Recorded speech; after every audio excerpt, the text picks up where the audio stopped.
So let's talk about the 5 big ways, truly critical impacts on your financial situation that you'll feel as a result of either choosing or not choosing the right retirement account for you. We're going to do this because I want you to understand that this is not an academic discussion.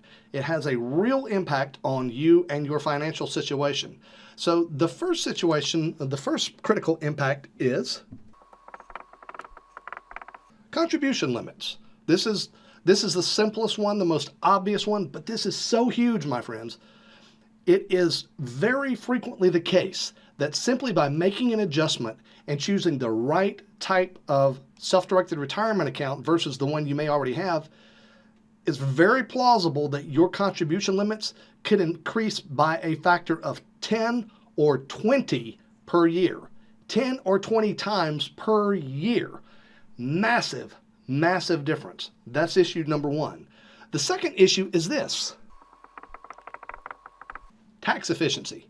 Now, most people don't even realize it, but there are a number of types of transactions that in one type of retirement account is entirely taxable, and taxable at very high rates on a year-to-year basis.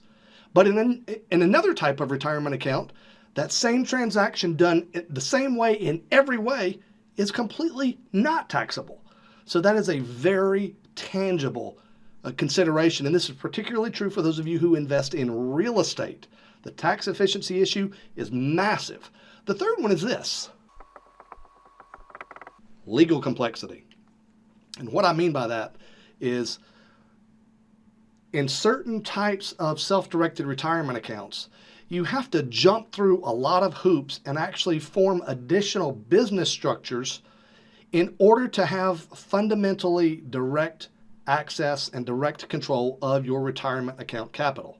Now, that is not relevant for everybody, but for those of you who, I mentioned real estate a moment ago, for those of you who maybe buy real estate from the auction, or maybe you find deals on your own and you sit face to face across the way from homeowners who may be motivated and who may want to sell their house right now here today.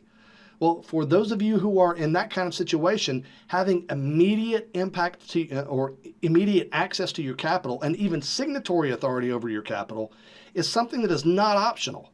And you can achieve that with just about any type of self-directed retirement account. But most of them make that really complicated and actually increase the legal risk that you are taking simply by taking the steps that gives you that authority, that control. It shouldn't be that way. If you choose the right type of an account for you based on your needs, this legal complexity actually goes way down versus the strategies that you've probably heard of and are familiar with. So that is a massive real-world consideration. Another one is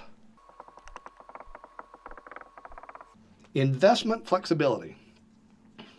A lot of people don't like to talk about this, but the reality is not all self-directed retirement accounts are governed by the same rules.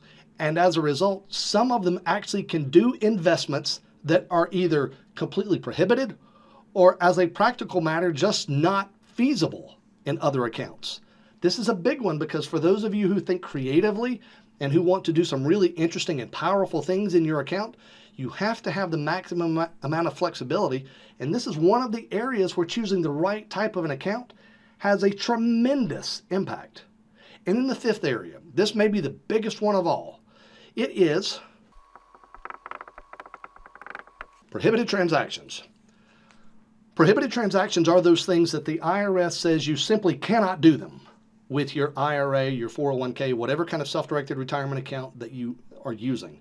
You simply cannot do these things. And a simple example is you can't borrow money from your IRA. You can't pay yourself a salary for managing your IRA. You can't use your account as collateral for loans or things like that.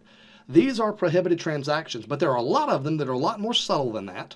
In fact, a lot of self-directed retirement account owners find out the hard way that it's actually, unfortunately, quite simple to commit a prohibited transaction in a self-directed retirement account.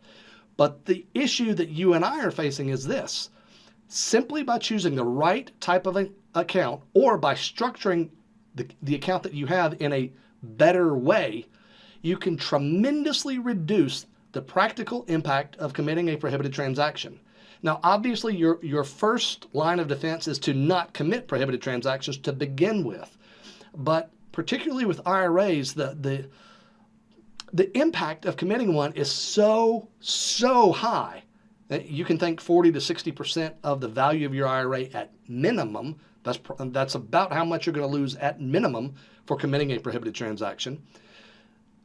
The stakes are so high that if you can choose a different type of an account that is more forgiving, that is more flexible, that maybe even allows you to correct these prohibited transactions, that distinction alone could mean the difference between you having a wonderful, plush, very wealthy retirement and one where you're scrambling to recover from an error. This, my friends, these 5 reasons are why it is so critical to choose the right type of retirement account, or if you have chosen the wrong one to start with, the good news is you can probably make a transition and switch over to a better alternative without a whole lot of trouble. These are the reasons why it is so critical to get this decision right.